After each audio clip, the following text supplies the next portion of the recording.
रविकांत तुपकर यांच्या प्रचार दौऱ्याला संग्रामपूर तालुक्यामध्ये उत्स्फूर्त प्रतिसाद। काल दिनांक 11 एप्रिल रोजी संग्रामपूर तालुक्यामध्ये बुलढाणा लोकसभेचे अपक्ष उमेदवार रविकांत तुपकर यांच्या प्रचार दौऱ्याला प्रचंड प्रतिसाद मिळाला।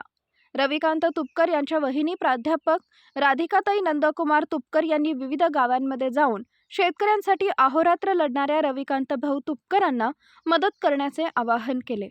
यावेळी बावनबीर, सोनाळा, पिंगळी जहागीर, पिंगळी बुद्रुक, वरवट, पळशी, झाशी, निमखेड, धामणगाव, मारोड या गावांचा दौरा केला। शेतकऱ्यांच्या प्रश्नांवरती लढणाऱ्या रविकांत तुपकरांना ताकदीने साथ देणार असल्याचं शेतकरी, शेतमजूर, सामान्य नागरिकांनी सांगितले आहे। गावागावात रविकांत तुपकरांचे वारे वाहत असल्याचं चित्र आहे। सूर्या मराठी न्यूजसाठी अनिल सिंग चव्हाण, संग्रामपूर, बुलढाणा। महाराष्ट्रातील महत्त्वाच्या व ताज्या घडामोडी जाणून घेण्यासाठी आजच आमच्या सूर्या मराठी न्यूज चॅनलला सबस्क्राइब करा आणि बेल आयकॉन प्रेस करा।